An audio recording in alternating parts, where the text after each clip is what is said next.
It is Wednesday, October 22nd, and a major sea change happening in Latin America. President Trump striking the first Colombian drug boat. This is a big deal. Colombian President Petro making a big mistake this weekend and now paying the price. Also, Democrats in Congress announcing this new tool to help Antifa. You can't make this up. The latest also in New York City's mayoral race. Curtis Sliwa dropping serious allegations this morning before storming off this radio show. We'll show you that and more stories as well from around the country. The president of Colombia accused the U.S. of war crimes last night. That accusation followed the latest U.S. military strike on suspected drug boats. In an Univision interview, Colombian President Gustavo Petro said, quote, "So Trump is wrong for surrounding himself with advisors, some of them Colombian Nazis."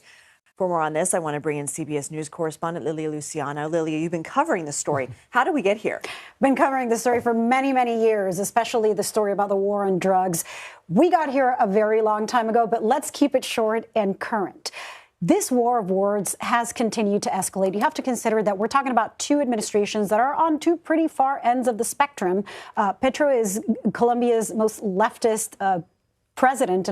Last night, for the first time, the U.S. military using lethal kinetic force to blow up this alleged drug boat in the Pacific, not in the Caribbean Sea, in the Pacific. This strike marking the 8th drug vessel President Trump has destroyed thus far, bringing the death toll to 34 total narco-terror suspects eliminated. Now, why this is a big deal is because this strike happened in the Pacific last night, not the Caribbean Sea, which means the Trump administration has expanded their operation to include Colombian vessels.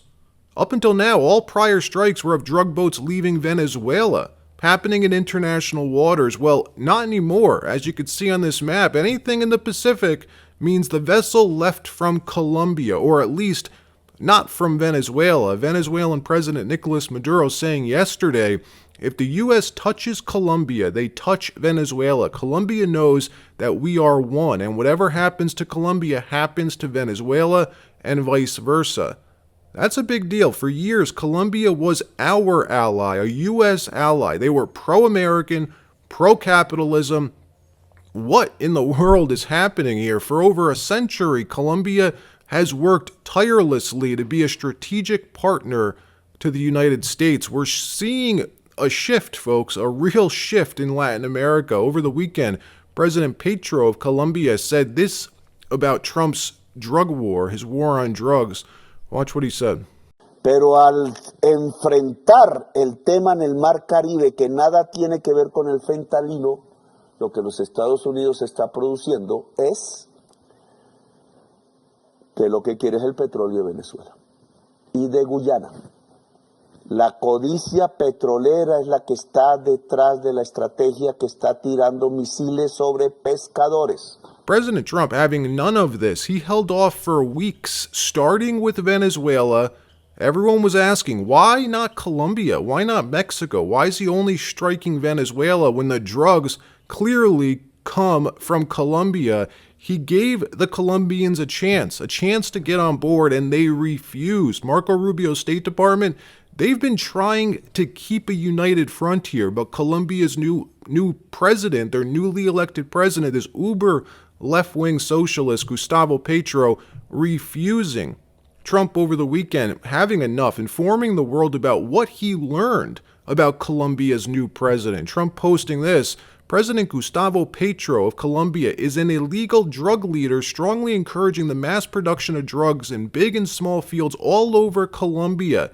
It has become the biggest business in Colombia by far, and Petro does nothing to stop it. Petro, a low-rated and very unpopular leader with a fresh mouth toward America, better close up these killing fields immediately, or we will close them up for him, and it won't be done nicely. Thank you, President Donald J. Trump. Well, President Petro just found out that Donald Trump means business. Back in D.C., Democrat politicians yesterday announcing a brand new master ICE tracker application that's going live on their Oversight Committee website that allows Antifa and illegal aliens to monitor the locations and movements of federal agents. The Oversight Committee, I shared this with the mayor, over the course of the next couple of weeks, the Oversight Committee will be launching on their website a master ICE tracker where we're going to be essentially tracking every single instance that we can verify that the community will be able to send us information on, and it'll be all available in one central place. And you'll be able to look up that information as it relates to Los Angeles as well.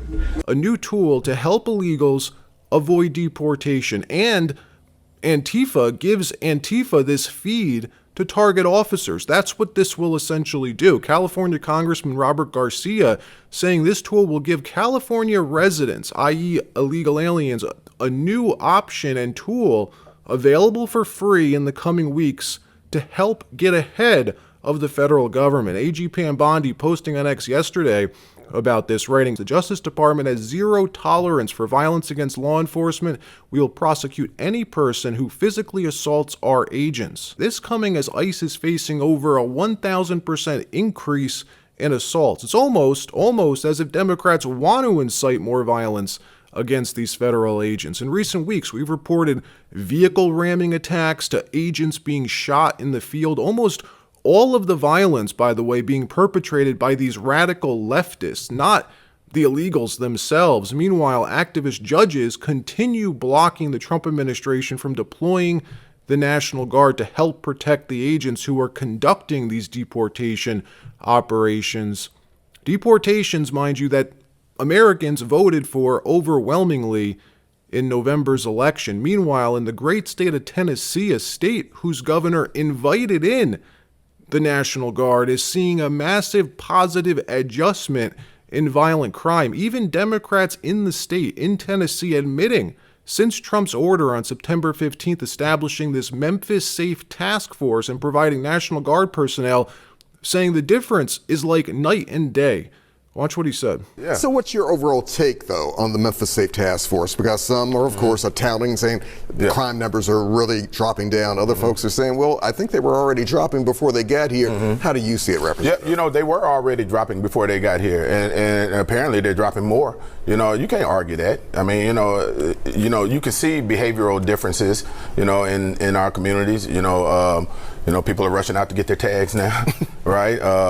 You know, you can switch lanes without a fin almost knocking you off the freeway, you know, zipping past you at 1,000 miles per hour. There are behavioral differences that are happening, and it's evident. So now, Trump signed this order on September 15th, but the National Guard deployment only happened on October 10th. In just 12 days, this special task force has arrested the worst of the worst criminal illegals in Memphis. DHS publishing this statement on Monday, saying DHS law enforcement arrests gang members, pederasts, drug traffickers as part of Trump's effort to crack down on violent crime and make Memphis safe again, listing off the criminal aliens that they've taken off the streets with photos and detailed rap sheets included, like this guy, Luis Maldonado Lopez, criminal illegal from Honduras, arrested for messing with a child.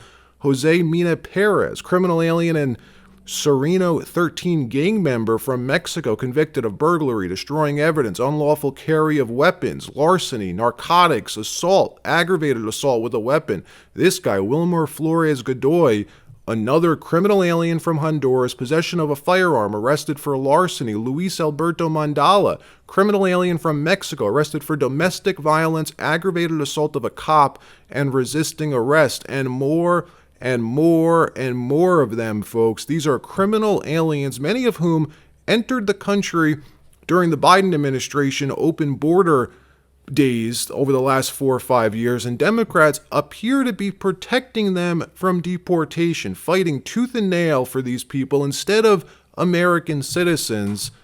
It's wild. Meanwhile, across the country in Portland, Oregon, local police now following the orders of their governor and mayor to patrol the streets outside of the ICE detention facility as Antifa continues these forever protests. But instead of interfering and controlling the protesters, local police are working with and helping Antifa. No joke. For example, today, Antifa protesters were using laser pointers to try and blind ICE agents outside the facility. When ICE responded with launching pepper balls, Antifa retreated and hid behind Portland PD. Video from today showing local police confronting federal agents, and Nick Sorter has even documented special equipment that Portland police are using to copy videos from Antifa members' cell phones showing alleged wrongdoing by ICE agents. Watch how they're doing this. So he tried to get in my face and try to make it a fight. I'm not a fighter. I'm not a 19 officer.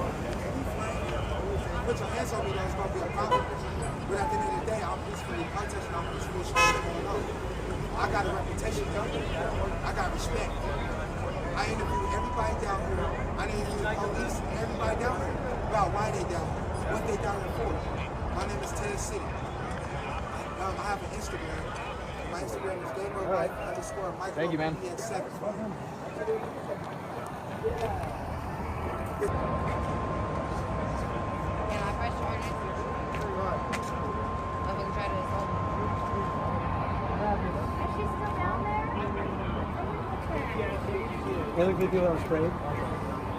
There's one block north of Lowell. Let me know what you think about this. On one hand, ICE agents, like all law enforcement, should obviously be held accountable if they break the law. But on the other, Portland PD are now working with alleged domestic terrorists. Antifa is technically a terror organization. It's crazy. Let me know what you think. In another story, the race for New York City mayor heating up. Curtis Sliwa refusing to withdraw from the race, leaving socialist Zoran Mamdani with a double-digit lead over Andrew Cuomo. Latest polling showing Mamdani leading with 43.2%, Cuomo in second at 23.9%, and Sliwa in last with 19.4%, which means if Sliwa were to withdraw, it would give Cuomo a chance. It would at least put him in the running. President Trump being asked about this, watch what he said. Mr. President, a new poll shows that if Curtis Sliwa dropped out of the New York mayoral race, then Andrew Cuomo would only trail Mamdani by 4 points. Would you call Curtis Sliwa to drop out of the race so that can happen?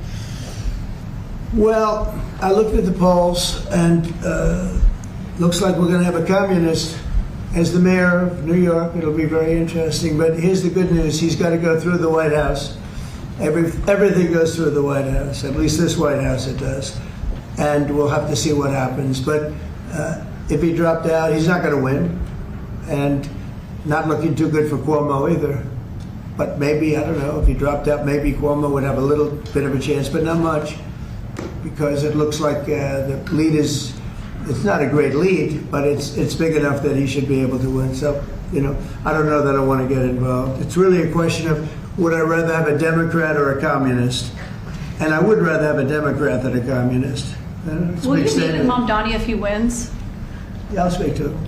Did you I have an obligation to speak to him. But I love New York. I've always loved New York. I just can't believe a thing like this is happening. I left New York, and we had a mayor, de Blasio, who was a disaster. But when I left, it was sort of before he could really take hold. And boy, New York was a hot city, and now it's sad to see what's happening, frankly.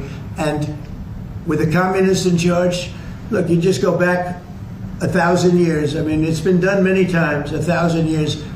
It's never worked once. More and more Republicans coming down on Sliwa hard, trying to convince him to withdraw. And look, he's never, not once, withdrawn from the race in past elections, so it's highly unlikely he will this time, even with threats against his life. Yes, Sliwa this morning claiming on this radio show that he's been bribed by billionaires to withdraw, and he's been threatened, that now he's even concerned for the safety of his wife, and accusing the show host, the radio show host, of contributing to this. Even asking Sliwa to get your act together is too much for Curtis Sliwa.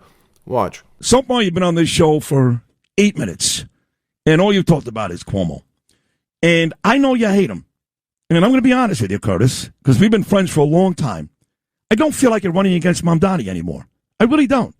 This hatred for Cuomo, which you've got 100 times over, like Janice Dean has enveloped you to the point where I think you're losing sight of who you're running against. Cuomo's not in first. He's not in first. You have to leapfrog Cuomo to beat the guy in first. I go to your page, I got to go 12 goddamn tweets before I see Mamdani's name. This obsession with Cuomo has to stop. He's not winning. You can beat Cuomo and still lose the election. 8 minutes in, you haven't mentioned Mamdani once. Why? Let me tell you, I'm talking to WABC now. I'm hurt. I have armed security guards now protecting my life and Nancy's life. I've been bribed by the billionaires to drop out of here. If anything happens to me or anything happens to my wife because of this frenzy that I hear constantly coming from some of your colleagues here at WABC, it's on you guys and you gals. That my life is on the line here, Sid. My wife, Nancy, was never harmed anybody who only cares about people and animals is under threat now. Even when the Gottis and Gambinos put a hit on me, 5 hollow point bullets, I never had armed security. The frenzy that is coming out of people's mouths. And then you'll have influencers come on. Hey, what a great job they did. After October 8th. By the way, who was outside with you at Cooper Union soon after when Jewish kids were being attacked in the library by the Palestinian mob? I was with the Guardian Angels. There were only 40 people there. Where were all the influencers? Who has said that a million times? I don't protect the influencers. I kill the influencers, and I give you credit for that all the time. All the time. You were out there at Cooper Union. Let me suggest one thing. Yeah. You've had on that young lady, that conservative influencer, Emily Austin. No, she hasn't been on in a while. Right. You better talk to her. She created Hot Girls for Cuomo on Tuesday. Didn't even secure the domain. Yeah. Somebody else grabbed the domain and put up all the sexual harassment charges of Andrew Cuomo. Yeah. He's running a horrible campaign, Sid. Can you at least acknowledge that? No, I don't know, because I want you or him to win. And now we're 10 minutes in, and you're still talking about Cuomo. I mean, what's wrong with you? You got to beat Mamdani. You got to get over whatever your friends are in Middle Village or Staten Island or Brooklyn, F Cuomo, F Sid. You got to get over it. You're going to lose, and you're going to lose badly, embarrassingly. You know this. You're the one who said that Cuomo would win the primary, didn't you? No. First, yes, I did, and everybody else, because nobody saw Mamdani coming. So stop with the Cuomo. No, I saw Mamdani Curtis, coming. I talked to you yesterday. No, you didn't. No, you didn't. I spoke to you yesterday, and you said to me, good advice, good idea, maybe form a coalition, maybe the two of you. No, I never said that, Sid. Don't put words in my mouth. You didn't say good advice to me? Let me tell you Curtis, Sid. you didn't say good advice to me? No. Let me tell you straight up, Sid. Yeah. Right out of The Godfather. Yeah. Whoever approaches you with a meeting, you know what the story is. They've turned on you. WABC has turned on me. This is not about ABC. It's about Sid. Forget about ABC. No. This is about WABC. No, okay, Curtis, you made your point. You made your point about the station. I'm okay with it. Fine. You got it. Now it's Sid and Curtis trying to have an adult conversation. The way you're running your campaign right now, you're going to lose and lose badly. You two guys need to figure something out. You've mentioned Cuomo for 12 minutes. You're still not talking about Mamdani. You're talking about WABC and Cuomo. That's not going to win you this goddamn race. Let me know what you think. Do you agree with the president? Would you rather see a Democrat as New York City's mayor instead of socialist Zohran Mamdani? I don't know, every once in a while, it may not be a bad idea to show the public why socialism doesn't work. You play this experiment out, show it fail miserably, which it will, it always does, and maybe these people will learn a hard lesson. Let me know your thoughts. All right, that wraps up this episode. Like, subscribe, we'll see you next time.